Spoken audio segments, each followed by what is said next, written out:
Živjo, sem Jana Pristošek in ponovno smo skupaj. Danes pa bom predstavila knjigo Ko ljubezen boli ali toksična oseba in jaz.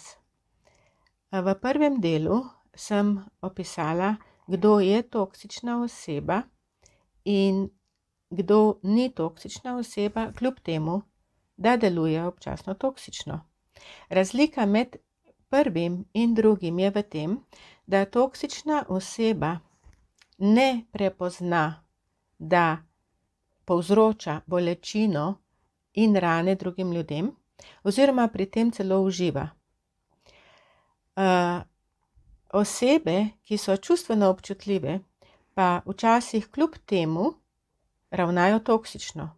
Ravnajo takrat, ko so v takšni stiski in mislijo, da bodo na ta način izsilile od druge osebe nekaj, česar ne dobijo zlepa.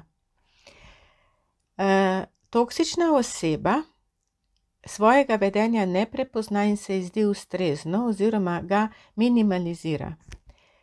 Medtem ko čustveno občutljiva oseba svoje vedenje kasneje prepozna in obžaluje. Nič ni narobe s tem, če mi obžalujemo, narobe pa je, če vedenje vedno znova in znova ponavljamo in se vedno znova in znova opravičujemo. Da, ravno to sem jaz potem opisala v knjigi, kaj vse je toksično vedenje, kljub temu, da se nam morda celo zdi, da ni nič takega, da je neka malenkost, ki gre, saj tudi drugi tako delajo. Če vam na kratko naštejem, kaj sem napisala. Napisala sem v poglavjih o pomanjkanju empatije, o egoizmu, neodpuščanju, večvrednosti, nejasnosti. Kaj je nejasnost? Nejasnost je, da povemo na pol in želimo, da druga oseba izve v celoti. Se pravi, mi nekoga vprašamo, zakaj si slabe volje, in on reče, ali pa ona reče, ti že veš zakaj. In ne vem zakaj. To je nejasnost, ker govori o tem, da nekaj ni v redu, ne pove pa točno kaj. Če gremo naprej, o moraliziranju, toksična oseba je brezhibna in in moralizira in govori ostalim ljudem, kaj vse delajo narobe, kako je z njimi vse narobe in kako nimajo pravih vrednot. Jaz tukaj malo spuščam, skratka enih 25, ne vem točno koliko, 25 načinov sem opisala, dvojna pravila, ena pravila veljajo zanjo, ena pravila veljajo za vse ostale. Malo podrobnejše sem potem opisala toksične starše, toksičnega partnerja, partnerico. Tukaj ni pomembno, ali ste poročeni ali niste poročeni. Gre za to, da ste z nekom v partnerskem odnosu. Kako je s toksičnimi prijatelji, s toksičnimi nadrejenimi sodelavci? In precej sem napisala o toksičnih neznancih. Toksični neznanci se pojavljajo na spletu. In tukaj čustveno preobčutljiva oseba hitro podleže pritiskom. Dolžna je dati odgovor, dolžna je potrditi prijateljstvo, dolžna je pomagati, dolžna je biti prijazna, dolžna se je odzvati na vsako sporočilo. Skratka, en kup neke dolžnosti, ki jih toksični neznanec v pogovoru še potencira, še pravi, še pretirava. Dokler ne doseže tistega, kar hoče. Zdaj, kaj ti ljudje hočejo, to so različne stvari. Od denarja pa do drame. V drami vi ne boste izgubili denarja, ampak boste izgubili pa en kup živcev in predvsem boste dobili veliko krivde in vaša samopodoba oziroma samozavest bo še manjša in še nižja. Podala sem tudi precej primerov, kako si lahko pomagate, ko ste v stiku s toksično osebo, ko je toksična oseba v svojem elementu. Kako si vzamete predah, kako lahko se oddaljite od te drame, kako vsaj čez čas uvidite, da ni vse res, kar govori. Ker mi ljudem verjamemo in prav je, da jim verjamemo. Mi ne moramo stopati v svet, kjer se bojimo ljudi, ker je prenaporno. Mi moramo zaupati drugim ljudem. Ampak imamo pa pravico do presoje. In takrat, ko mi presodimo, da ta oseba ne govori resnice, da manipulira, da spreobrača besede, da dramatizira, takrat se imamo mi pravico umakniti. In tega čustveno preobčutljiva oseba ne zmore. Ali pa zelo, zelo težko zmore. Zmore zelo veliko krivde, zmore zelo veliko občutka neustreznosti. In to sem jaz predstavila v tej knjigi, v prvem delu. Nismo še na koncu. Predvsem je pa pomembno, ta prvi del sem zaključila z naslovom Prisluhnimo. Mi ljudem ne verjamemo. Mi poslušamo glasne, mi poslušamo tiste, ki prepričujejo, tisti, ki govorijo to, kar hočemo slišati. In ne slišimo tistih, ki ne upajo povedati zaradi strahu, zaradi krivde, zaradi neustreznosti, zaradi sramu, zaradi česarkoli že. In pomembno je, da prisluhnemo tihim, prisluhnemo žrtvam. Kljub temu, da se toksična oseba lahko predstavi kot žrtev, ni žrtev. To je manipulacija. V drugem delu, drugi del se zdi meni pomembnejši od prvega, čeprav bo verjetno na začetku ljudi prvi del bolj pritegnil kot drugi, sem opisala, kaj je v nas, da smo magnet za toksične osebe. Kaj je v nas, da nas vleče k toksičnim osebam. Zakaj verjamemo in zakaj ne moramo oditi, zakaj vedno znova in znova srečujemo toksične osebe. So ljudje, ki srečajo toksično osebo in gredo naprej. In so ljudje, ki srečajo toksično osebo in ostanejo z njo. To je, te vsebine, ki so v nas, določajo, kaj bomo mi naredili. In tem vsebinam sem jaz namenila drugo poglavje, drugi del knjige. Zato, ker ne glede na to, kako vam jaz ali kdorkoli drug govori, da ste ustrezni, da ste vredni, da niste krivi, da lahko greste, da se vam ni treba opravičevati, da vam ni treba skočiti takoj na prvo žogo. Dokler vi tega ne čutite, ne boste mogli tega narediti. Ni stvar v tem, kaj mi v glavi vse vemo. Stvar je v tem, kaj mi globoko v sebi čutimo. In to, kar mi čutimo, v to, kar smo mi prepričani, to, kar si mi predstavljamo globoko v sebi, tako mi v življenju delujemo. In v tem drugem delu sem opisala razlike med osebnostno zrelo osebnostjo in med čustveno občutljivo in preobčutljivo osebo. Jaz upam, da je bilo do zdaj vsaj približno razumljivo. Če naštejem tukaj malo naslovov, sem opisala strah, poglavje Pridne punčke. Tukaj je malo problem, ko bojo moški brali. Mene dobim par vprašanj, ali je knjiga primerna za moške. Absolutno je primerna za moške in kljub temu, če govorimo o pridni punčki, si lahko predstavljate, da ste kot fantek, kot deček bil priden in ugodil svojim staršem, učiteljem, sosedom, komurkoli že. Tako da knjiga je primerna tudi za moške. Pomembno poglavje se mi zdi obljuba, da bom. Ja, toksična oseba ali pa druge osebe, niti ki niso toksične, ampak nekaj hočejo od nas. In rečemo, ja, v redu bom. In to je zacementirano.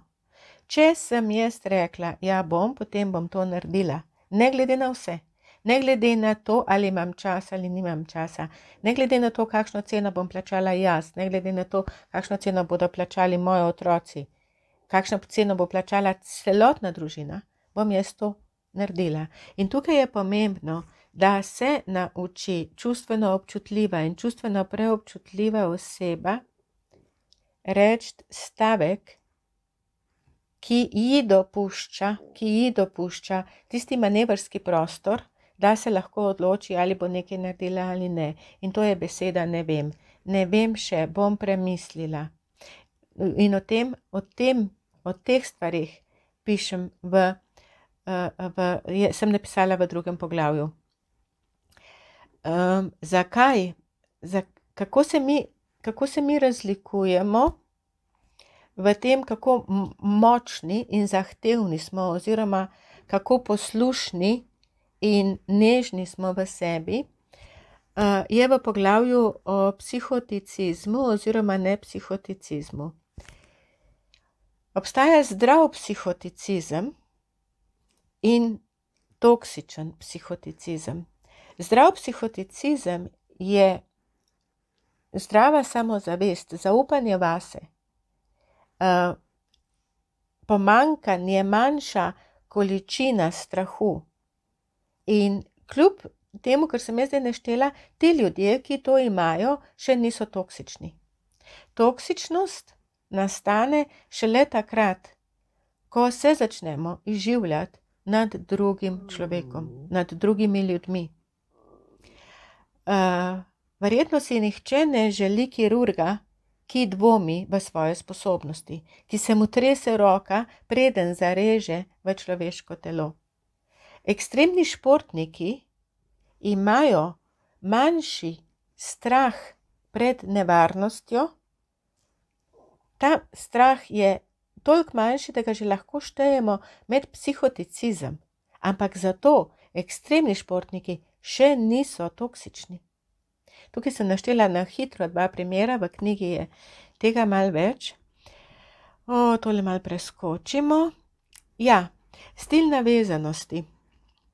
Opisala sem vse 4 stile navezanosti, ker stil navezanosti igra veliko vlogo pri tem, ali smo toksično osebo sposobni zapustiti, oziroma še prej, zakaj se sploh zapletemo z osebo, ki je toksična. Zakaj se mi ne moramo zaplesti, zakaj mi ne moramo vstopiti v nek odnos z osebo, ki ima v sebi varno navezanost. To je, če vam povem čisto na kratko, zaradi tega, ker oseba z varno navezanostjo da osebi, ki je čustveno preobčutljiva, premalo povratne informacije, oziroma se je treba zanjo premalo potruditi in preveč hitro vse dobi. In toksična oseba zahteva veliko. In zaradi tega se čustveno preobčutljiva oseba, se pravi oseba s preokupirano navezanostjo, toliko močneje naveže na nekoga, ki je toksičen, kakor na nekoga, ki je osebnostno zrel. Zato, ker ta oseba, ki je osebnostno zrela, ji da premalo. Hkrati je pa toksična oseba privlačna tudi ljudem, ki imajo plašljivo, izogibajočo navezanost, zaradi tega, ker globoko v nezavednem ni strahu, da bo v nekem resnem odnosu, kjer bo mogla zaupati. Zdaj sem malo zakomplicirala, ampak ko boste prebrali to poglavje, vam bo bolj jasno. Opisala sem Karpmanov trikotnik. To je trikotnik drame. Rešitelja, preganjavca in žrtev. Ljudje me sprašujejo, zakaj so tako utrujeni v življenju. Zakaj sem jaz toliko utrujena? Toliko sem utrujena. Mogoče je odgovor v tem, da ste rešitelj. Da rešujete ljudi, ne da bi vas prosili. Da ste poklicani, da vsakega poslušate, iščete rešitve, mu pomagate, mu ustrežete, naredite vse za njega, ste mu na razpolago. Jaz sem naštela samo par stvari. Drama je zelo privlačna, zato ker v drami je ogromno nekih čustev. V drami smo mi živi. Tudi če smo nesrečni, v drami se nekaj dogaja, v drami obstaja upanje, v drami je bolečina, v drami so vzponi, ko je lepo. Česar izven drame ni. Izven drame je boring, izven drame je dolgčas in ljudje se bojimo dolgočasja. Evo, toliko na kratko, več v knjigi. V tretjem delu sem opisala hotenja. Hotenje je eno od osnovnih čustev in s hotenji se mi rodimo.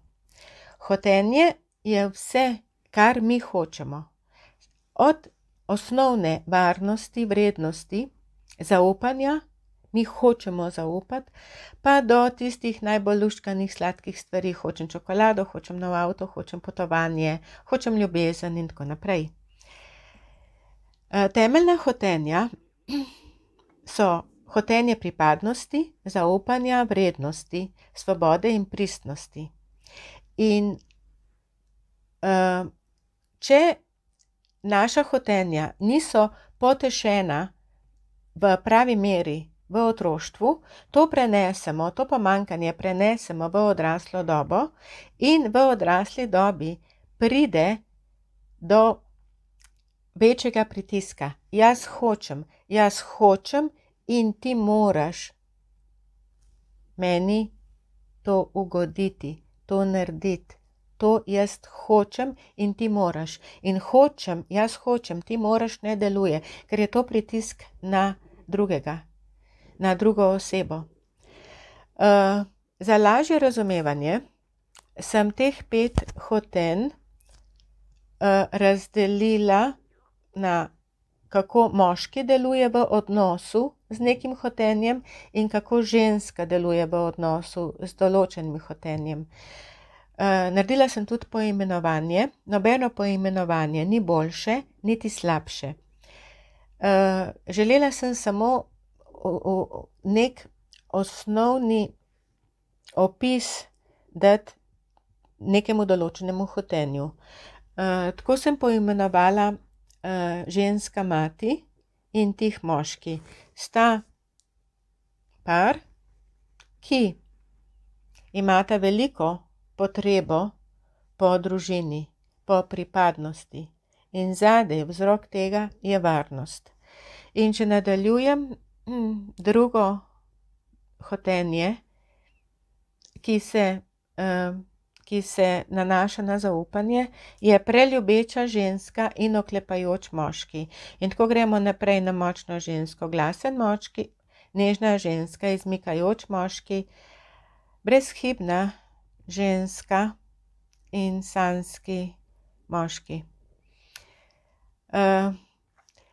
To tretje poglavje je zanimivo zaradi tega, da spoznate sebe, da veste, če neko hotenje prevladuje, kako delujete v odnosu in kako lahko to hotenje sami spremenite oziroma kaj narediti, da ga zmanjšate do te mere, da ne bo tako močno in boste lahko zadihali. Odnos postane lahkotnejši. Partnerja se lažje povežeta. Ni več naporno in ni več tako težko. Priznam, da je težko opisati tale tretji del, zaradi tega, ker so odnosi tako kompleksni, tako različni. Ljudje v odnos vstopamo, vsak svojimi notranjimi vsebinami in upam, da boste po prebranem razumeli, kaj je v vas in hkrati, kaj je v vašem partnerju. Jaz sem se s to knjigo res potrudila, pisala sem jo 4 leta, dala mi je vetra, ampak to vas ne zanima. Hočem vam povedati to, da mislim, da je knjiga zelo kvalitetna, čeprav to verjetno vsak avtor misli o svojem delu. V knjigo je obogatila Natalija Schindler svojo poezijo. Natalija je čudovita ženska, ki vsakodnevne dogodke zna spremeniti v verze in meni so njene izpovedi zelo všeč in zato je to že druga knjiga, v kateri so te 3 njene pesmi in mislim, da zelo obogatijo celotno vrednost te knjige. Jaz bi zaenkrat končala, verjetno bom v prihodnjih videih še kaj povedala na to temo oziroma kaj o knjigi, pa o njeni vsebini. Vesela bom, če jo boste prebrali. Vesela bom vaše povratne informacije, da vidim, kje in kaj lahko izboljšam. In imejte se radi, kmalu se spet vidimo, slišimo, srečno.